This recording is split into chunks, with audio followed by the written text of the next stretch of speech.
llama, y es una narradora que utiliza la imagen y el texto para contar historias y para narrar, básicamente. Estamos aquí, bueno, ya hemos charlado varias veces, ella y yo, en distintos escenarios. Paula ya ha estado en el iFestival, ya ha estado en la Feria del Libro, y tenerla aquí nuevamente genera también un reto muy grande para hablar con ella. Quería entrar a presentar el último libro que escribió, que se llama Roedores, cuerpo de embarazada sin embrión. Y creo que es importante empezar por ahí porque es, digamos que una obra que, a mi manera de ver, soy una lectora más, es un punto de partida también para hablar sobre su obra y para hablar sobre su pensamiento y navegar sobre sus ideas. Entonces voy a empezar con un momento que surge en enero de 2018, cuando publicas una foto en Facebook y la titulas Autorretrato en ascensor con embrión con corazón parado. Y esa es una foto muy importante que rompe un silencio trascendental y que te pone a navegar en otras aguas. ¿Qué pasó en ese momento? ¿Por qué publicaste esa foto? ¿Y a dónde te llevó? Buenas tardes, muchas gracias por estar aquí, muchas gracias Olga Mirelea por invitarme, muchas gracias Tatiana por estar conmigo otra vez. He estado 3 veces en Colombia y las 3 veces he estado a su lado, así que no imagino mejor manera de estar en Colombia. Es una pregunta bastante larga. Como dice Tatiana, yo colgué una foto en un ascensor, un selfie, en el que me mostraba a mí misma con una tripa de embarazada, pero el embrión que estaba gestando estaba muerto. Para mí las redes sociales son una vitrina, son un escaparate y me cuesta mucho mostrar mi intimidad, son un escaparate únicamente para hablar de mi trabajo. Cuando por segunda vez en un año tuve una pérdida gestacional, que es un hecho que sucede con muchísima frecuencia, es un hecho del que se habla muy poco, es uno de tantos hechos que las mujeres vivimos en silencio, vivimos en tinieblas, que no nos explicamos y por tanto no tenemos herramientas para gestionarlos. La segunda vez que lo viví me di cuenta que la primera vez no lo hice bien, que la primera vez no fui coherente con mi discurso. Yo llevo unos años hablando de un libro que para mí es muy importante, un libro que se titula La Sed. Es un libro en el que yo hablo de este despertar en el feminismo. Creo que es importante dejar claro qué significa ser feminista, qué es el feminismo. Hay gente que todavía escucha la palabra y siente una agresión, siente un golpe, ¿no? El feminismo no es la antítesis del machismo. El feminismo lo que busca es la igualdad de los dos géneros. Por lo tanto, el feminismo no es una amenaza. El feminismo es una bendición tanto para mujeres como para hombres, porque de lo que se encarga, el objetivo que tiene es construir un sistema mucho más justo con todos y con todas. Yo estaba haciendo la promoción de aquel libro, como he dicho, es un despertar en el feminismo. Aquel libro surgió en un momento en el que yo vi que no tenía referentes femeninos, que mi formación emocional y mi formación intelectual partía únicamente de la experiencia masculina y que por tanto no me podía identificar como sujeto nunca, ni viendo una película, ni leyendo un libro, ni incluso mirando pinturas. Todas sabemos y todos sabemos que la mujer, los desnudos de mujer, son las pinturas que más existen dentro de las pinacotecas, pero que las mujeres pintoras todavía tenemos que hacer un gran esfuerzo para que se nos visibilice y para que se exponga nuestra obra. Yo estaba en aquellas, ¿no? buscando nombrarme, buscando ser sujeto, buscándome como sujeto, y me di cuenta de que el problema era el contexto, ¿no? De que el problema es este patriarcado, el problema es este sistema que nombra al mundo solo en masculino. El mundo se debería nombrar en masculino, pero también en femenino. El léxico nombra, el léxico es masculino. y el léxico masculino configura nuestro pensamiento y, por tanto, tanto nosotras como vosotros pensamos de una manera que a nosotras no nos tiene muy en cuenta. Buscando todos estos referentes, encontré muchos referentes y me dio mucha pena porque me di cuenta de que las mujeres andamos en círculos, ¿no? Hay muchas mujeres que han pensado, hay muchas mujeres que han escrito, que han pintado, que han compuesto canciones, que han sido valoradas en vida, que han ganado premios Pulitzer, que han sido valoradas por sus contemporáneos y por sus contemporáneas. Pero curiosamente, en el momento en el que se fijan los libros de texto, ellas desaparecen. Y esto no es casualidad, esto es mala fe. Esto es un sistema que tiene mala fe, que quiere invisibilizarnos. En el momento en el que una mujer crea una obra literaria magnífica, el patriarcado despliega todo un mecanismo para desprestigiarla. Hay un libro muy interesante, un libro de una autora que se llama Joanna Russ, que se titula Cómo acabar con la escritura de las mujeres, y ella lo dice muy claro, ¿no? Hay muchísimos mecanismos, ¿no? El primer mecanismo es el de decir, no lo ha escrito ella. El segundo es decir, lo ha escrito ella, pero la ayudaron, ¿no? Todo el tiempo hay una serie de mecanismos que todo el tiempo el único objetivo que tienen es desprestigiarnos e invisibilizarnos. Cuando buscaba todos estos referentes femeninos, encontré dos que para mí fueron un pilar. El primero fue Clarice Lispector, el segundo fue Anne Sexton. Para mí Clarice Lispector era la parte filosófica, la parte de pensamiento, la que necesitaba leer, en la que me necesitaba apoyar. Y Anne Sexton era la poeta que sacó un cuchillo y me lo clavó en las tripas, ¿no? Leer a Anne Sexton para mí fue una revelación, porque me di cuenta de que hablaba de temas que incluso a mí, que me considero una persona bastante abierta de mente, me incomodaban. Hablaba de la masturbación, hablaba de la locura. Ella estuvo interna en un manicomio, escribió un libro maravilloso que se titula Al manicomio y vuelta. Hablaba también de la relación que tenía con su amante. Hablaba, y esto me golpeó y me puso alerta, ¿no?, del hecho de parir y rechazar al hijo. Y yo pensaba, esto es monstruoso, esto es atroz. ¿Cómo puedes estar gestando 9 meses a un ser humano y en el momento en el que lo conoces o la conoces, rechazarla, ¿no?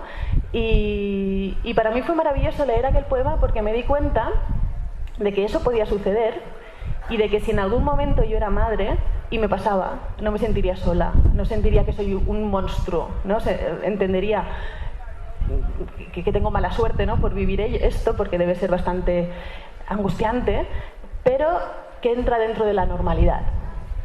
Por tanto, en el momento en el que yo vivo un aborto espontáneo y me callo y formo parte de un silencio colectivo, estoy contribuyendo a formar parte de esta dominación masculina del mundo, ¿no? Estoy contribuyendo a que lo femenino se siga considerando un tabú, ¿no? O a que lo femenino o la literatura de lo femenino se considere literatura de lo femenino, no se considere lo universal, ¿no? Es como que cuando los hombres hablan de sí mismos, están hablando de la condición humana, y cuando nosotras hablamos de nosotras mismas, somos unas egocéntricas, ¿no? Y todo lo que tiene que ver con el cuerpo de la mujer, siempre y cuando nos sirva para vendernos un auto o para vendernos cualquier cosa, para tratarnos como un mero objeto, no conviene. No conviene saberse nada sobre ello. ¿Por qué formé parte de este silencio? ¿Por qué formé parte de mantener esto en las tinieblas? Pues justamente por el sistema en el que vivimos, ¿no? Nosotras, las mujeres, cuando somos niñas, lo primero que nos preguntan es cuántos hijos querremos tener. No se nos pregunta si queremos o no queremos tener hijos. Esto lo explica muy bien la chilena Lina Meruane en su libro Contra los hijos, ¿no? Ella dice, si se nos preguntara si queremos o no queremos ser madres, seguramente muchas mujeres no serían madres. Y además, si no se nos preguntara cuántos hijos tendremos, nuestro cerebro de niñas no vincularía feminidad con maternidad. Entendería que feminidad es una cosa y maternidad es otra cosa. Claro, en ese momento yo siento que tengo una tara porque mi cuerpo no ha podido gestar, que he hecho algo mal, ¿no? La culpa con la que cargamos las mujeres. Estoy hablando del primer aborto espontáneo. Me quedo embarazada por segunda vez y vivo un embarazo atroz, ¿no? Un embarazo muy doloroso. Pero lo que me lleva a hacer ese post, lo que me lleva a publicar este libro, lo que me lleva a querer leer sobre maternidades, es entender que en el segundo aborto, que yo ya intuía que aquel embarazo no iba bien y que aquello iba a suceder, en el segundo aborto vi que tenía herramientas, vi que podía gestionar aquel dolor desde un lugar mucho más sano. Y esto era posible gracias a haber vivido un primer aborto espontáneo. Recuerdo estar en el ascensor volviendo del ginecólogo, al día siguiente me hacían el legrado, y entenderlo todo, ¿no? Mirarme al espejo con aquella tripa que gestaba un ser que no estaba vivo y pensar, llevas 3 años hablando de Anne Sexton, llevas 3 años diciendo qué suerte que tuve la experiencia literaria, y tú, que has podido hablar de esas tinieblas, no lo has hecho, ¿no? Es en el segundo aborto espontáneo cuando sé que tengo que nombrarlo y cuando sé que puedo cruzar esa línea y que puedo usar esa vitrina que son las redes sociales para contar algo íntimo, porque en ese momento la última persona que a mí me importaba era yo, ¿no? Yo supe que tenía que debía haber muchas más mujeres como yo, con un cuerpo de embarazada que no iba a poder parir un ser vivo y que seguramente iban a querer ocultar, ¿no? Yo lo primero que pensé fue eso, me vestiré con ropa muy ancha, que nadie se dé cuenta. Pero inmediatamente después supe que aquel cuerpo era importante y que aquel cuerpo seguramente se estaría repitiendo en Cali, en Barcelona, en Villarreal, en todos los lugares del mundo debía haber mujeres que estaban viviendo lo mismo que yo y que se sentían absolutamente solas. Entonces supe que no quería ocultar ese cuerpo, que quería pasear ese cuerpo, porque ese cuerpo me estaba diciendo algo que era importante y porque además ese cuerpo me iba a transformar en otra mujer que creo que es mucho mejor que la anterior. Y a partir de esa foto y esa decisión de romper el silencio y de, digamos, hacerle honor a todo este despertar del que estabas haciendo partícipe, ¿cómo surge en Roedores? ¿A raíz de qué trabajo surges como escritora? Porque además venías de hacer La Sed y venías de hacer otros libros que eran ilustraciones con textos de otros autores. ¿En qué momento decides que vas a participar de este canon literario y de este espectro literario y te vas a lanzar como escritora y escritora que escribe desde la primera persona? ¿Y cómo se compone, digamos, ese trabajo de hacer este libro? Mis libros anteriores, como tú bien dices, tenían imagen y tenían palabra, pero yo no los considero libros ilustrados. Mis libros anteriores, La Sed, El Dient, 813, son libros a los que si les quitas una de las dos disciplinas, los dejas cojos. No se entienden sin la imagen y no se entienden sin el texto. Yo me considero autora y uso la palabra cuando necesito la palabra y uso el grabado cuando necesito el grabado o la pintura, y si supiera bailar, bailaría también, ¿no? Porque al final son herramientas de las que nos valemos para comunicar. Sí que es cierto que en Roedores, Cuerpo de embarazadas en embrión, hay dos partes, ¿no? Es un libro que por un lado tiene el diario de los 2 abortos y por otro lado tiene un acordeón que es un animalario ilustrado y está lleno de roedores. Yo creo que hay muchas decisiones que una no toma de manera consciente. Y el otro día lo pensaba. A mí el arte que mayor placer me ha dado nunca es el literario, es la literatura. El lugar donde aprendo es justamente ese, el que más consumo es ese, ¿no? Donde más me emociono es cuando estoy con un libro. Yo creo que los libros nos salvan, ¿no? Como autores y como lectores, sobre todo como lectores. Muchas veces me han preguntado qué suerte, ¿no? Poder escribir y poder pintar porque te salvaste haciendo este libro. Este libro no me salvó, este libro me dolió en las tripas, en lo más íntimo. Este libro, mientras lo hacía, estaba viviendo un momento bastante duro, ¿no? Porque no entendía nada, ¿no? Cuando hablábamos de la tara y de la culpa, la podríamos expandir y explicar y tirarnos aquí 3 días, ¿no? Porque volviendo a los cuerpos de las mujeres son lo más visto, pero lo menos conocido. Esta culpa que yo sentí por haber perdido el primer embarazo, la debería haber sentido en el segundo. Y no la sentí porque en el primer embarazo yo me responsabilicé, ¿no?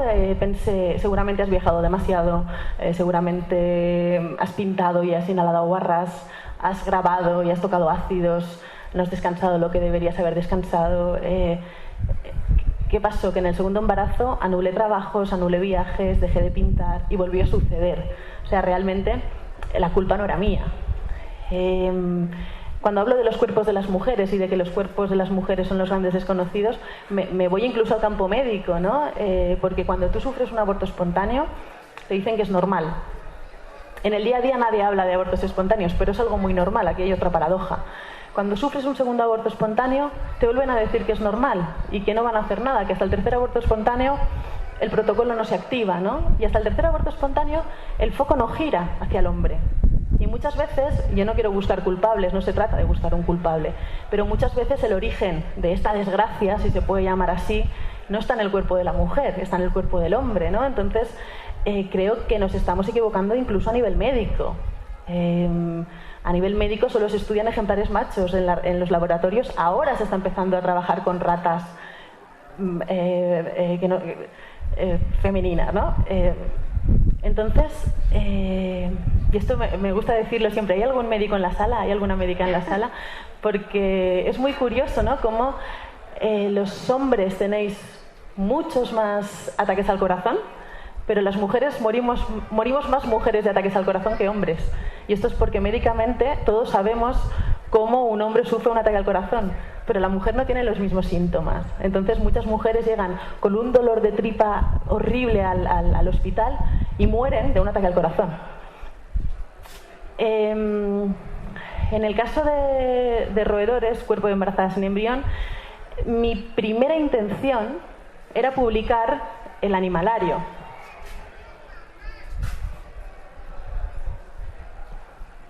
¿En qué momento lo hiciste? El animalario lo pinté mientras estaba embarazada de mi segunda hija. Yo pensaba que le estaba pintando un libro infantil ilustrado. Ahora, con la perspectiva que da el tiempo, veo que no es ni infantil, sí, está ilustrado. Pero mi idea era, ya que la literatura es este lugar tan importante para mí, crear un vínculo literario también con mi hija, ¿no? Que uno de los primeros vínculos fuera literario. Y como yo la llamaba ratona, le quise pintar este libro en el que le iba a presentar a todos sus familiares, ¿no? Toda la familia de roedores. Cuando sufrí la segunda pérdida, yo pensaba que este libro iba a ser algo muy íntimo, ¿no? Yo soy muy incontinente y enseguida lo muestro todo y me desparramo por los sitios. Este libro, para mí, iba a ser el único libro que no iba a salir de mi intimidad más preciosa, de mi intimidad más privada. Iba a ser un libro que solo iba a ser de mi hija y mío. En el momento en el que veo que tampoco van a hacer, hablo con mi agente literaria y le digo que lo quiero publicar. Pero yo pensaba que iba a publicar un libro infantil ilustrado. Entonces, cuando la primera reunión que tuvimos fue con Claudio López en Literatura Random House, yo no entendía nada, ¿no? Porque yo pensaba que iríamos a una editorial de literatura infantil. Claro, yo estaba tan dentro que era incapaz de entender qué es lo que estaba haciendo. Claudio López y Mónica Carmona, que es mi agente, vieron clarísimo que esto no era un libro infantil ilustrado, sino que era un autorretrato de una mujer que no tiene información, que está absolutamente aterrorizada, porque ha vivido un aborto espontáneo y intuye que va a vivir un segundo aborto espontáneo. Entonces fue Claudio el que me propuso que acompañara el libro de un pequeño texto. Yo llevaba escribiendo sobre maternidad mucho tiempo. De hecho, tengo previsto publicar un libro sin imagen que se centre en el tema, ¿no? Porque era otra cosa que me molestaba, maternidad. ¿Cómo vamos a llamar algo tan complejo, que viven tantas mujeres tan diferentes de la misma manera? No podemos hablar de maternidad, tenemos que hablar de maternidades. Otra cosa que me molestó mucho, a mí me encanta, cuando estoy viviendo algo, buscar ese algo en la literatura. Hoy he tenido la suerte de estar con dos amigas en una librería y de cargar, ¿no?, con toda la literatura colombiana que he podido. Me gusta entender desde diferentes lugares, ¿no?, meterme en la piel de diferentes personas. Y con el embarazo no me podía meter en la piel de nadie porque no encontraba literatura sobre maternidades. Encontraba revistas de color rosa llenas de purpurina que me contaban que yo tenía que ser la mujer más feliz del mundo porque estaba gestando a mi hijo o a mi hija. Y yo lo único que tenía ganas era de morirme porque estaba todo el día vomitando y tenía muchos mareos. Entonces, perdóname que te interrumpa, en ese momento cuando estás mal y estás vomitando, ¿qué pensabas o qué expectativas tenías del hecho de ser madre?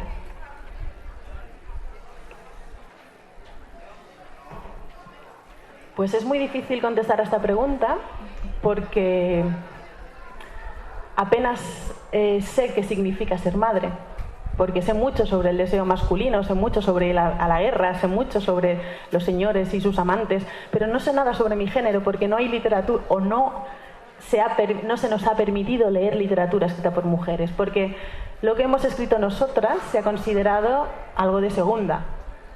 Es lo que decíamos, ¿no? Ellos hablan de la condición humana, nosotras somos unas egocéntricas que hablamos de nuestras cosas de mujeres, de la cocina, de otras mujeres, de cosas que no importan, ¿no? ¿Qué hay más heroico que parir a un hijo?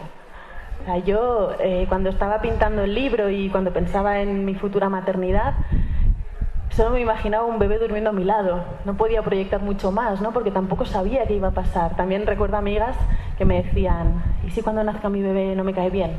Y yo pensaba, pero ¿cómo puedes pensar que tu bebé no te puede caer bien? Claro que no te puede caer bien tu bebé, ¿no? Yo mientras pintaba esto, realmente lo que estaba deseando era que todo saliera bien, ¿no? Yo como autora me nutro de lo que vivo y de lo que veo, y creo que las mujeres tenemos la suerte de tener un útero y de poder gestar a un ser vivo y de poder tener esa experiencia, ¿no? Y yo pensaba, qué suerte tenemos, quiero vivir esa experiencia, quiero vivir cómo mi cuerpo se deforma, quiero ver qué me sucede en la cabeza, si lo abrazo, si no lo abrazo, si lo detesto, si lo oculto, si lo muestro. Quiero saber qué es parir, ¿no? Que abrirme y que salga un ser vivo, ¿no? Y ahí me quedaba. Como un acto de conocimiento también. Sí. Sí, y también pensaba mucho en esos momentos justamente por lo que estoy repitiendo todo el tiempo, porque para mí era algo absolutamente desconocido, porque nadie nos habla de qué sucede cuando pares un hijo, nadie nos habla de lo duro que es el posparto. Bueno, y tampoco nadie nos habla de lo duro que es perder un embrión. En tu caso nació este libro. Sí. Volviendo a la pregunta que me has hecho, que como veis soy bastante incontinente, hay texto, porque yo hacía tiempo que estaba escribiendo sobre maternidades. También pensaba, ¿cómo va a ser igual de madre una persona que no ha salido de su pueblo chiquito que una mujer que no ha salido de su pueblo chiquito que otra mujer que no para de viajar, ¿no? O que otra mujer que quiere ser madre soltera, o que otra mujer que es lesbiana, o no podemos hablar del mismo tipo de maternidad. Y yo estaba buscando lecturas, que las hay muchas lecturas sobre maternidades, luego hablaremos de eso si quieres. Estaba intentando también entenderme, ¿no? Y cuando Claudio me propuso acompañar el acordeón de un breve texto, me acerqué al gran texto que tengo entre manos y hice una selección, ¿no? Yo quería que Roedores, cuerpo de embarazada sin embrión fuera el diario de los 2 abortos, huyendo de todo lo más amarillo que pueda existir ahí, huyendo de toda la intimidad más privada, ¿no? Quería que fuera un libro que simplemente nombrara que eso sucede. No quería que fuera un libro que buscara consuelo, ¿no? No quería publicar esto y que dijeran, pobrecita, no ha podido tener un niño, tranquila que podrás tener. No quería escuchar lo que estaba escuchando todo el tiempo, que además es horrible y es nefasto. No estamos preparadas para la pérdida y menos para una pérdida de un ser que no ha nacido, ¿no? El propio contexto no nos permite vivir ese duelo, vive de espaldas a ese dolor y nos obliga a vivir de espaldas a ese dolor. Por tanto, trabajé mucho el texto. Mientras pintaba el acordeón no era consciente de que estaba haciendo este libro, pero mientras trabajaba el texto sí. Y cuando volví a la editorial con el texto y me reuní con Claudio y estuvimos hablando de cómo integrarlo, claro, yo venía con la idea de mis libros, ¿no?, en los que imagen y texto dialogan. Y fue él el que me dijo: Paula, deja de pintar las palabras. Tus palabras tienen entidad propia, hay valor literario. Publica el libro. Ellas solas. Sí, y fue gracias a él me atreví a publicar un libro sin imágenes. Yo creo que los libros anteriores también la imagen era el argumento de autoridad. Yo sé que trabajo las imágenes bien, yo sé que tengo la técnica y que puedo hacer lo que quiera hacer con las imágenes, pero no con la palabra. Como he dicho antes, la literatura es el arte que más placer me da, pero también es al que me acerco con más prudencia, porque lo respeto muchísimo. No, esto no quiere decir que no respete la pintura, pero la pintura para mí es como respirar, ¿no? Yo si no pinto no soy. Sin embargo, cuando escribo, cuando pinto desaparezco, ¿no? Cuando escribo soy más consciente de mí misma que nunca, ¿no? Y encuentro muchas respuestas. Por eso este libro son 2 libros, ¿no? Yo al principio pensaba que era el diario y el libro infantil ilustrado, y cuando lo tuve en las manos me di cuenta de lo que había hecho realmente, ¿no?, que es mostrar un mismo retrato, el autorretrato de una mujer que tiene mucho miedo, con palabras y con imágenes. Pero en este caso, este libro funciona y este libro funciona por separado, no tienen por qué ir juntos. Y dices que habías escrito mucho sobre maternidades, y este libro es tan detallista, tan poético, diría yo, que al contrario de lo que dices acá, que eres incontinente, allí hay muchos silencios, hay muchas pausas, hay muchas páginas, digamos, con mucho blanco. ¿Eso es a qué se debió y cuál fue, digamos, como esa intención de la palabra justa en el momento indicado? Primero, yo con los textos tengo una relación que no tengo con la pintura, y los trabajo muchísimo y los respeto tanto que les doy mucho tiempo. Yo necesito... Ahora el libro en el que estoy trabajando, a veces no reviso el texto durante un mes, necesito que descanse, ¿no?, para acercarme con otra mirada. Y para mí la poda es muy importante, ya lo era en La Sed. La Sed es este libro sobre el despertar en el feminismo. La Sed es un libro que presenta a una mujer que está en los huesos, ¿no? Presenta a una mujer de la manera más cruda posible, y yo quería que el texto fuera en sintonía con esa mujer, que también estuviera en los huesos, ¿no? Y ya en La Sed hice un gran trabajo de poda. Despojé de todo ornamento al texto. Cuando ya no podía despojarlo de nada más, le quité todos los adverbios que pude. Cuando ya no podía quitarle más palabras, le quité los adjetivos. Quería que fuera un puñetazo, ¿no?, que fuera un texto que golpeara. Y con Roedores la intención es similar, pero con todos estos espacios en blanco. Porque, como tú bien dices, hay muchos silencios, y yo creo que esos silencios en esta lectura son necesarios. Son necesarios para ir asimilando, pero también son necesarios para ir volcando la experiencia de una misma, ¿no? Yo creo que las lectoras, sobre todo lectoras, se sienten tan identificadas con el texto porque se ven a ellas en ese texto. Y yo creo que donde más se ven es en esos espacios en blanco, porque a la lectora le da tiempo a irse a su propia experiencia y a conseguir que esa propia experiencia se teja con la mía, ¿no? Y al final entender que el libro también es de ella. Al inicio tú has hablado de la culpa, sobre todo cuando hablaste de tu primer aborto espontáneo. Tenías culpa de tu cuerpo, de tu imperfección.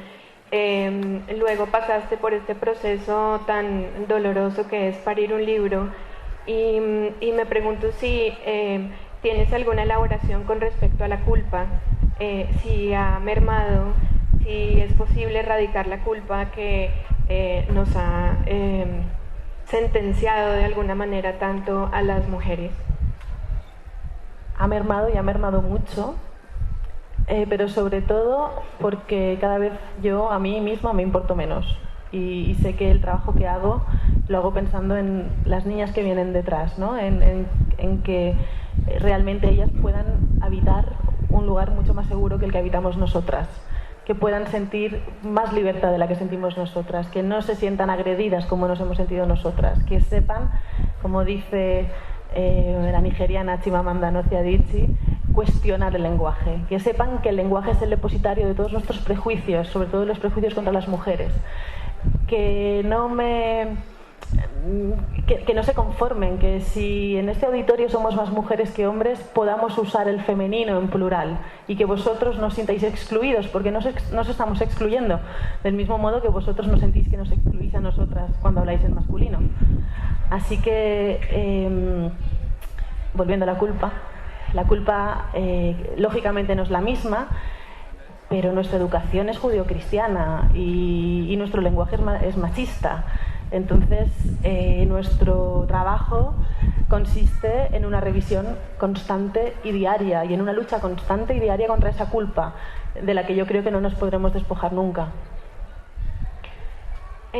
A partir de roedores, digamos, de tus viajes y de tu promoción del libro, que ha sido fuerte y te ha conducido casi que a una militancia, donde estás trabajando todo el tiempo en las redes y en los medios para defender la causa y la sororidad, ha surgido un axioma que ya se vuelve, digamos, como un mantra, y es que hay que nombrar el mundo en femenino. ¿Puedes hablar un poco de qué hay de profundo en esa frase? Hay que nombrar el mundo también en femenino. El contenido de esta frase yo creo que es evidente, ¿no? Volvemos a por qué nuestra formación emocional e intelectual parte únicamente de la experiencia masculina. ¿Por qué yo no leí a Clarice Lispector en el instituto? ¿Por qué no leí a Carmen Martín Gaite como debería haberla leído en el instituto? ¿Por qué sé tanto sobre... vuelvo a decirlo, el deseo masculino? O sea, esto es un problema para este contexto, porque ahora mismo rescato la palabra sororidad también. Yo creo que sin la sororidad, Roedores, cuerpo de embarazada sin embrión no existiría, porque yo no me habría atrevido a publicarlo. De hecho, cuando colgué aquella foto y luego escribí el artículo en eldiario.es, pensaba que iba a recibir muchísimas agresiones, sobre todo verbales. Sabía que me estaba metiendo en un terreno pantanoso, más cuando en las redes todo el mundo se siente con tanta libertad de decir cualquier cosa amparado en el anonimato. Y lo curioso fue que no hubo esa reacción negativa que yo esperaba. Lo curioso fue que parecía que hubiéramos estirado un cordel, que hubiéramos quitado un tapón del suelo y que todas las mujeres que llevaban eso como una culpa, como una tara, como una pena, como un duelo no llevado, o sea, no ejercido, necesitaban contarlo. Esto fue muy impresionante. Ver que sucedía eso fue algo muy impresionante, pero es que eso está sucediendo no solo con el tema de los abortos espontáneos o con el tema del deseo de abortar, que es otro tema que creo que del que se tiene que hablar, ¿no? Antes lo hablábamos, cuando yo tuve un aborto deseado con 25 años y cuando lo explico en los medios, eso no aparece en prensa. Es como que todavía incomoda más que los abortos espontáneos. Nosotras somos las dueñas de nuestros cuerpos, no puede haber un gobierno que decida sobre nosotras, ¿no? Al final, las maternidades son otra forma de control sobre las mujeres. Vuelvo al tema del cuerpo, vuelvo al tema del placer masculino. Ahora mismo, a nivel internacional, está surgiendo muchísimas obras escritas por mujeres que hablan justamente del placer, ¿no? De cómo esa mirada masculina en la que vivimos, incluso la adoptamos nosotras mismas. Pero adoptamos esa mirada masculina hasta en la intimidad, hasta cuando nos relacionamos sexualmente con un hombre. Intentamos mostrarnos según el deseo del que hemos leído y del que se nos bombardea diariamente todo el tiempo a través de vallas publicitarias, redes sociales, etcétera, ¿no? De cualquier tipo de imagen. es importante nombrar el mundo también en femenino, es importante cambiar esa mirada, es importante entender que las dos miradas pueden convivir, es importante entender que las dos miradas benefician a ambos géneros y a la gente que se siente de sin género. Es muy importante que vosotros los hombres seáis conscientes de que esa mirada masculina lo que hace es proteger esos privilegios de los que disponéis y que muchas veces no sois conscientes que tenéis. Y tenéis que renunciar a muchos de esos privilegios, porque no os benefician ni a vosotros, aunque sean privilegios o aunque aparentemente sean privilegios. Gracias.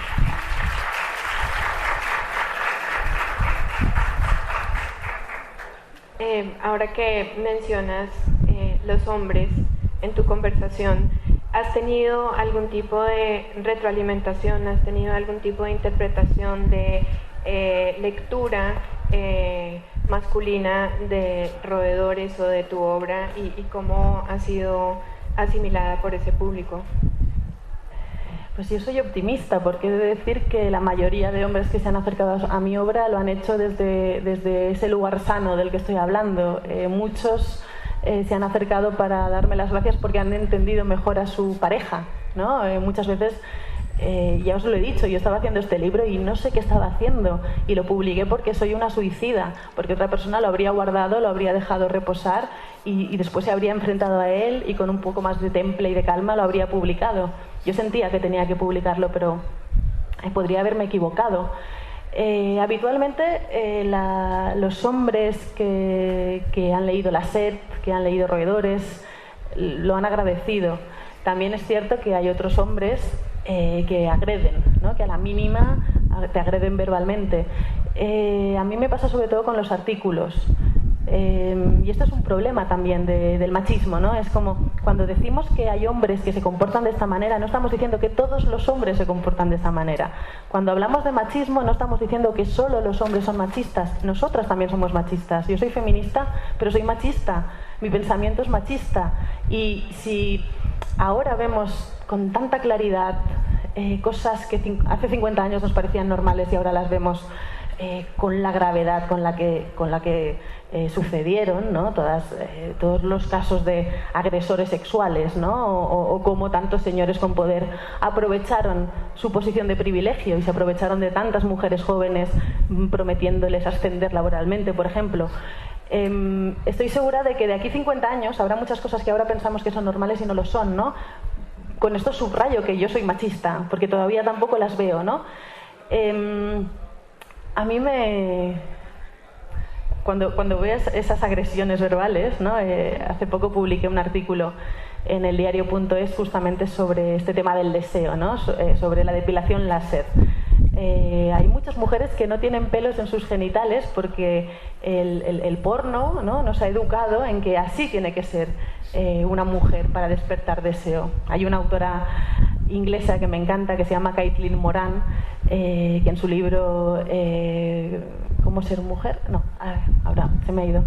¿Cómo ser mujer? Hace una parodia con esto, ¿no? Con esto que es tan grave. Dice, las niñas de 16 años, de 17 años invierten su paga en depilación láser por si acaso tienen relaciones sexuales. Esto es gravísimo, porque podrían estar comprándose libros o boinas, pero están depilándose por si eso sucede, porque los chicos de su edad solo han visto ese tipo de genitales femeninos y cuando ven pelos se asustan, ¿no? Es como esto. Entonces publiqué este artículo, ¿no? Sobre pelos en el coño y muchos con una hombres, foto increíble además, con una foto de Noemí Elías, que es una fotógrafa maravillosa. Es una foto de una mujer embarazada que untó de purpurina rosa, ¿no? Y entonces es su coño lleno de purpurina rosa. Muchos hombres decían, y yo puedo decir algo, y es como, no puedes decir nada. Habéis estado hablando toda la vida, dejadnos hablar a nosotras también, ¿no? Es el momento en el que os podéis apartar un poquito a un lado y escucharnos, ¿no? Porque no nos escucháis. Esto puede sonar muy mal, ahora lo estoy diciendo y os puede sonar muy mal, pero no. Os voy a poner un ejemplo que os hará ver que no suena mal. Yo siempre pienso, Si ahora aquí hubiera una mujer negra sentada a mi lado, podríamos estar hablando de machismo y habría un diálogo. Machismo, feminismo, habría un diálogo. Pero en el momento en el que ella hablara de racismo, yo, que soy blanca, me tendría que callar. Yo no le puedo decir a una mujer negra cómo comportarse cuando la agreden por su color de piel. Yo lo único que puedo hacer con ella es escucharla, creerla y apoyar su lucha, porque su lucha no es la mía de manera directa, pero también la es. Tengo que apoyar a esa mujer. Por eso es importante que los hombres entendáis que cuando os decimos que nos escuchéis, que os calléis, que os apartéis, no estamos agrediéndoos, no estamos intentando invisibilizaros como se ha intentado invisibilizar a las mujeres. Estamos intentando construir algo mucho más justo. Mary Beard, la historiadora inglesa, lo dice muy bien, ¿no? El problema que tenemos es que sobre todo el poder está masculinizado. Todo lo que se vincula con el poder tiene adjetivos masculinos: la fuerza, la dureza, lo grave, el éxito es todo masculino. Las mujeres que acceden al poder incluso agravan su voz, y esto es lo que dice Mary Beard. Hay un problema, estamos intentando llegar a un lugar imitándolos a ellos. Lo que se tiene que hacer es feminizar también la política, ¿no? El poder. Como Margaret Thatcher, que tuvo que aprender a hablar como un hombre para ejercer el poder. Claro, la voz más grave, el traje chaqueta. Tienes que poder ejercer el poder siendo una mujer, no adoptando esa actitud masculina. Entonces, o adoptándola si es lo que quieres. Yo no estoy diciéndole a nadie cómo tiene que comportarse. Cada una y cada uno tiene que poder sentirse libre para poder comportarse como siente que es, ¿no? Ahora que estabas hablando de Mary Beard,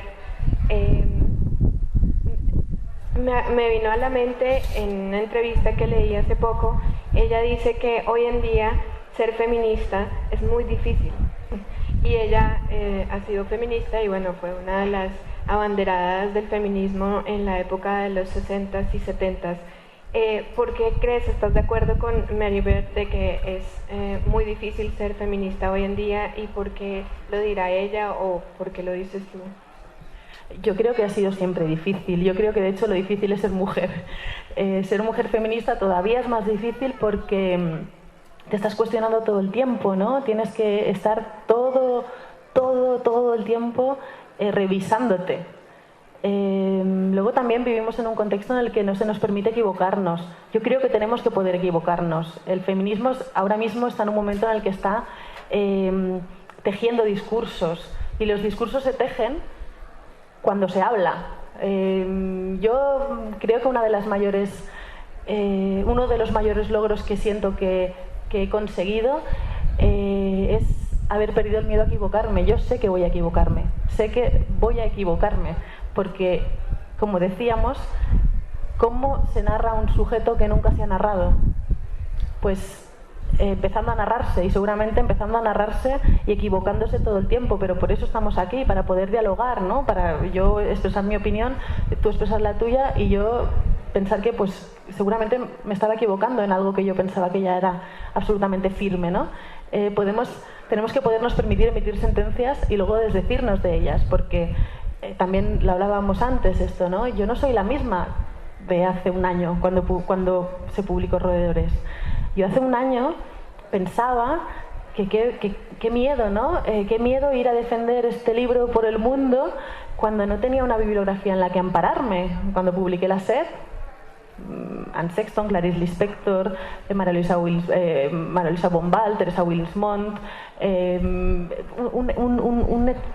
una de mujeres sobre las que había leído, ¿no? Me servían de argumento de autoridad. En este caso yo pensaba que no tenía esos argumentos de autoridad. Ahora, un año más tarde, soy muy consciente de que hay muchos argumentos de autoridad para defender este libro. Hay muchas mujeres que han escrito sobre maternidades, sobre deseos de abortar, sobre abortos espontáneos. Hay un libro maravilloso que se titula El acontecimiento, de una autora francesa que se llama Annie Ernaux, que narra en primera persona el hecho de abortar en una Francia donde todavía era ilegal el aborto, ¿no? O Frankenstein. El caso de Frankenstein es aterrador, es terrorífico. Mary Shelley escribió Frankenstein. Lo primero que hizo el sistema fue decir, no lo has escrito tú, lo ha escrito tu marido. Tuvo que salir el marido a explicar que no, que lo había escrito ella. Luego todos dijeron que, bueno, claro, lo ha escrito ella, pero tú tienes tantos conocimientos de ciencia que es normal que ella haya podido escribir este libro. Bla, bla, bla, bla, bla. Mary Shelley publica este libro, un libro que el contexto no puede eliminar, no se puede borrar, es una obra maestra. Pero ¿qué hace el contexto con una obra de una mujer que no se puede borrar? La desvirtúa. Entonces, Frankenstein es todo lo que nos han dicho que es, pero lo más importante desaparece. Lo más importante es el contexto. Tenemos que entender siempre las obras en su contexto. En el caso de Frankenstein, el contexto es el de una mujer que tiene varios abortos espontáneos, que consigue tener un hijo y se le muere. El contexto es el de una mujer que en el momento en el que ella nace, su madre, por una infección posparto, fallece. Su madre era Mary Wollstonecraft, una feminista inglesa brillante. ¿Qué es Frankenstein? Es una mujer creando una criatura. Es la vida y la muerte tan cerca, es la imposibilidad de creación de vida. Y luego está el abandono, ¿no? El abandono que Mary Shelley sintió durante toda su vida, que era el abandono de su madre. Su madre la parió y desapareció. Frankenstein es esto. Por culpa de ella. Por culpa de ella. Volvemos a la culpa está todo el rato. Yo creo que en mi obra siempre, en Roedores está la culpa, en La sed está la culpa, en ¿Qué hacer cuando en la pantalla aparece bien?, que es el primer libro que publiqué en 2014, está la culpa, ¿no? Lo que me hace ser optimista es que por lo menos ahora está la culpa de manera consciente. Y por lo menos ahora existe este objetivo de erigirnos como sujeto femenino. En el Dient hay una mujer que intenta explicar unas historias muy dolorosas. El Dient es un libro con una serie de relatos que hablan de abuso de poder, que hablan de abuso de género, que hablan de relaciones a tres bandas, que está lleno de agresores, hombres, mucho mayores que el sujeto, que es una mujer de 20 años. Y que la mujer de 20 años, con su literatura llena de metáfora, y llena de ornamentos, y llena de preciosismo, y también las ilustraciones llenas de preciosismo, los protege a todos. ¿No? Esto también lo hemos aprendido leyendo mujeres. Hay una poeta afroamericana que se llama Audre Lorde, que tiene una frase maravillosa, ¿no? Que es: tu silencio no te protegerá. Yo creo que las mujeres hemos entendido que tenemos que hablar, que tenemos que dejar de proteger a ese agresor, que tenemos que nombrar lo que sucede, porque si no, no van a cambiar las cosas, ¿no? Yo, con Roedores, lo que entendí, a mí me encanta la pintura, y cuando voy a Madrid me encanta ir al Museo del Prado, y siempre voy con un amigo que es teórico. Entonces es muy interesante, ¿no? Porque voy con él y llegamos a lugares juntos a los que separados no llegaríamos nunca, ¿no? Porque yo aporto la parte de oficio, ¿no? Y la parte más emocional, y él aporta la parte teórica. Estábamos viendo un cuadro de Tiziano, un cuadro muy oscuro, una oración en el huerto, en el que hay un Jesucristo en el extremo superior izquierdo rezando a Dios minutos antes de que lo tomaran preso. Y ahí es donde está la luz, ¿no? Hay un Jesucristo arrodillado mirando al cielo, iluminado, y el resto del cuadro está en penumbra. Estaba hablando mi amigo, que es maravilloso y es muy inteligente, y todo el rato se centraba en la parte superior izquierda. Todo el rato estaba hablando del Cristo, ¿no? Del Jesucristo. Y yo, mientras él hablaba, lo escuchaba, pero pensaba: ¿y la zona oscura? O sea, ¿por qué no estamos hablando de esa zona oscura? Yo, como pintora, sé que la zona oscura se tiene que trabajar de la misma manera que la zona de luz.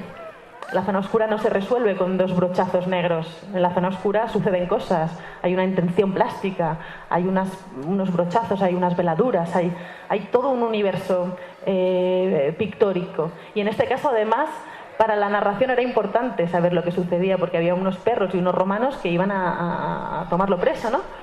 Y entonces, en aquel momento pensé: ahí es donde vivimos las mujeres, en esas tinieblas. ahí estamos todas construyendo en el lugar que nadie ve, ¿no? Porque hay una puntita con luz, vamos a fijarnos en esto.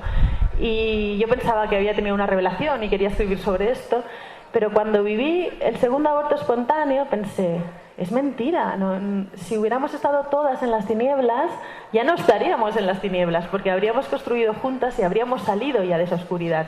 Estamos todas en unas tinieblas individuales absolutamente terroríficas, porque ¿por qué nadie me ha hablado de que he sufrido un aborto espontáneo si en el momento en el que yo lo cuento salen abortos espontáneos como champiñones? Y digamos, me hizo pensar todo lo que estabas hablando de que hay mucha bibliografía que puede justificar tu libro, pero también pensaba que basta con tu experiencia para poder justificar cualquier tipo de libro. ¿Acaso la literatura escrita por hombres tiene, digamos, una justificación y una bibliografía? No existe. Pues es que esto también va con el género. El mansplaining, todas y todos sabemos lo que es, ¿no? Los hombres suelen tener la virtud o la desgracia de hablar con autoridad de casi cualquier tema, aunque no tengan ni puta idea de qué están hablando. Es verdad. Y nosotras nos invitan...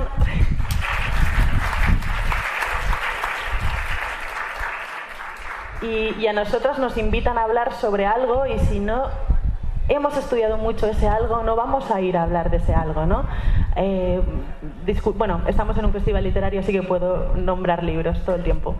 Es la siguiente pregunta, pero quiero que... Porque esto que dices de vivir en el oscurantismo era un poco lo que sentía Virginia Woolf cuando reclamaba la habitación propia, y era dónde está nuestro reconocimiento como mujeres escritoras y dónde está, digamos, nuestro canon literario y nuestra habitación propia. Y en ese sentido te iba a preguntar, ¿has encontrado una habitación propia y qué mujeres y qué despertadoras, como tú las llamas, han sido fundamentales para salir un poco de la oscuridad? Primero acabo con el mansplaining y voy enseguida a la habitación propia, porque hay una autora, Rebecca Solnit, que tiene un libro que se titula Los hombres me explican cosas, que habla justamente de... El primer relato es el que construye este concepto, ¿no? Este concepto de cuando un hombre te explica algo que ya sabes y tú le dices que ya lo sabes y te lo sigue explicando como si no lo supieras. El relato es maravilloso, buscadlo. Buscaréis el relato y querréis leer el libro entero, así que buscad el relato. Voy a intentar resumirlo, no tengo su gracia ni su talento, pero voy a ver si lo consigo. Ella habla de que está en una fiesta literaria, en una casa de un editor, en las cimas de Aspen, en un chalet muy lujoso, lleno de kilims y estufas de leña y mesas de auténtica madera veteada. Que está con otra amiga suya que tienen como 40 años y que es todo muy aburrido, y ellas son las jovencitas de la velada, y en el momento en el que se quieren ir se acerca el dueño de la casa y le pregunta a ella: ay, me han dicho que has escrito un libro. Entonces ella, que había escrito 7 u 8, le responde sobre el último libro que ha escrito, ¿no? Dice: me lo preguntó como tú le preguntas al hijo de 7 años de tu amiga qué tal las lecciones de flauta. Entonces ella le responde sobre el libro, que trata un tema muy complejo, y entonces el hombre enseguida le interrumpe y le dice: entonces conocerás este libro que trata de este tema tan complejo, este libro tan importante que ha salido este año.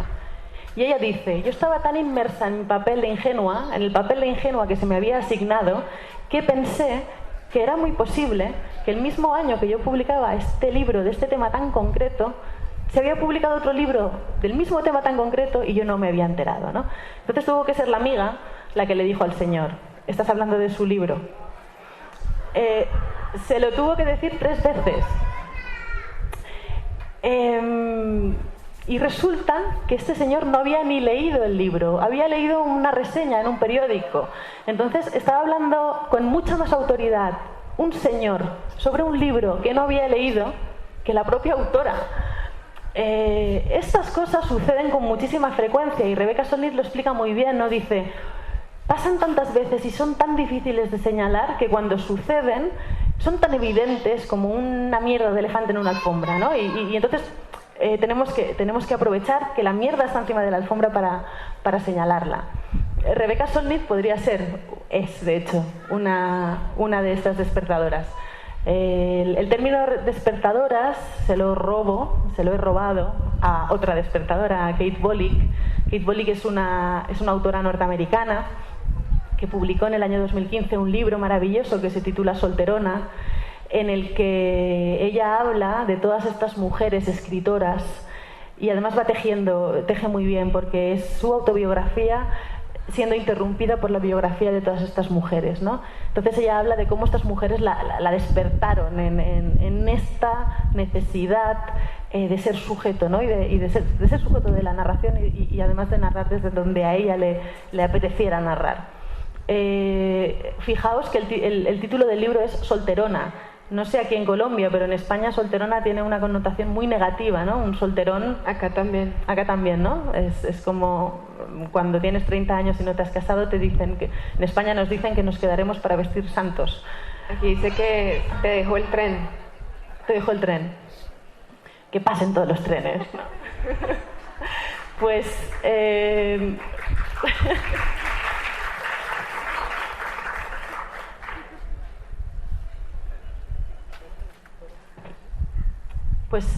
lenguaje otra vez.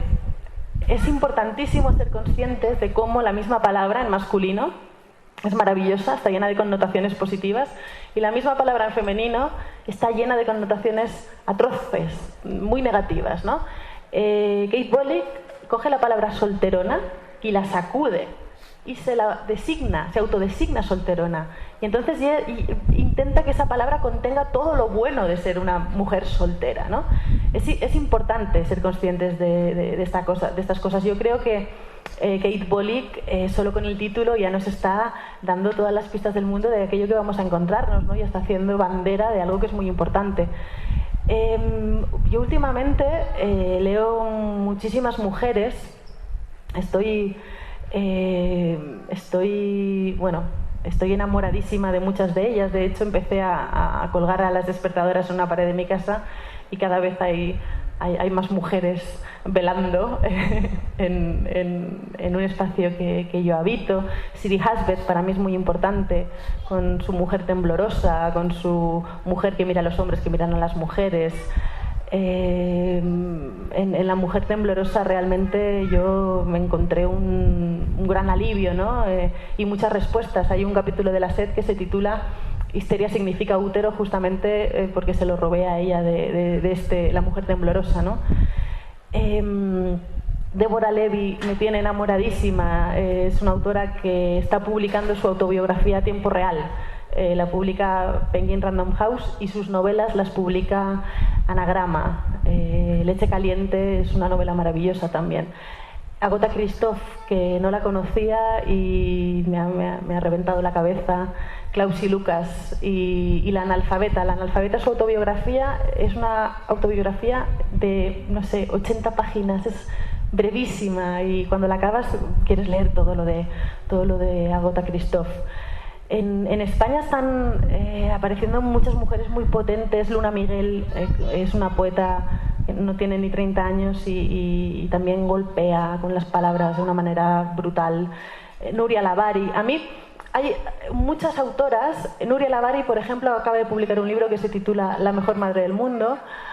Silvia Nanclares ha publicado un libro que se titula ¿Quién quiere ser madre? Entonces, yo ahora mismo estoy cansada de las maternidades, no quiero saber nada de maternidades, he decidido que no quiero ser madre, pero no puedo parar de leer sobre maternidades porque no sé nada.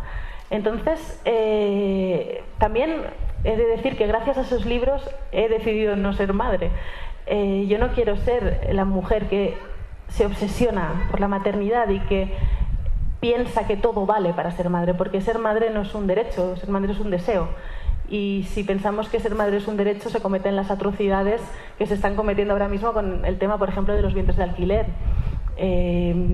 ¿Quién va a parir un hijo de otro por altruismo? Dejadme quedarme en silencio, ¿no? Porque al final lo que se está haciendo con los vientres de alquileres seguir con el capitalismo, ¿no? Al final hay granjas en India de mujeres hacinadas pariendo hijas y hijos de otras mujeres ricas. Al final lo que pasará es que las mujeres pobres parirán a los hijos de las mujeres ricas, ¿no? Y a mí esto me parece el cuento de la criada, ¿no? Margaret Atwood nos explica en el cuento de la criada una distopía que parece que no está tan alejada, ¿no? de la realidad. Yo puedo seguir hablando de mujeres si quieres. Y podemos seguir hablando toda la noche, pero ya me hicieron señas que debemos abrir el debate al público y tenemos, creo que, tiempo para un par de preguntas, 5 preguntas para el que quiera preguntarle a Paula, aprovechenla.